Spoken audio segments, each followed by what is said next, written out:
ആഗോള വിപണിയിൽ സ്വർണ്ണവില ഉയരുന്നു. സ്വർണം വാങ്ങിക്കൂട്ടി China.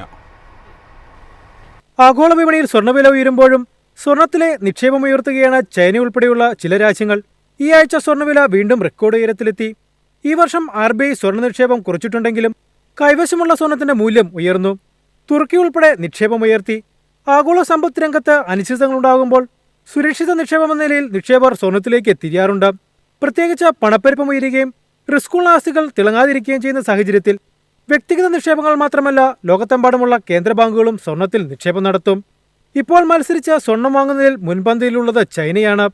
People's bank of China 2025 ജനുവരി മുതൽ സെപ്റ്റംബർ വരെ മാത്രം ഏകദേശം 39.2 ടൺ സ്വർണം വാങ്ങിയിട്ടുണ്ട്. 2025 ഒക്ടോബർ 8 വരെ ചൈനയുടെ കൈവശമുള്ളത് 2298.5 ടൺ സ്വർണ്ണശേഖരമാണ്. സെപ്റ്റംബറിൽ 0.4 ടൺ മാത്രമാണ് വാങ്ങിയത്. അതിനു മുമ്പ് ഓരോ മാസവും ഏകദേശം 2 ടൺ മുതൽ 5 ടൺ വരെയാണ് നിക്ഷേപം. US ഡോളറിനെ ആശ്രയിക്കുന്നത് കുറയ്ക്കാൻ ചൈന ശ്രമം നടത്തുകയാണ്. US സമ്പദ്വ്യവസ്ഥയുമായി മാത്രം ബന്ധപ്പെട്ടിരുന്ന കറൻസിയിൽ നിന്ന് ആസ്തികൾ പരമാവധി വൈവിധ്യവൽക്കരിക്കാൻ ചൈന ശ്രമിക്കുന്നുണ്ട്. ആഗോളതലത്തിൽ തന്നെ ഇപ്പോൾ സ്വർണം സ്ഥിരതയുള്ള ആസ്തിയായി അംഗീകരിക്കപ്പെടുന്നുണ്ട്.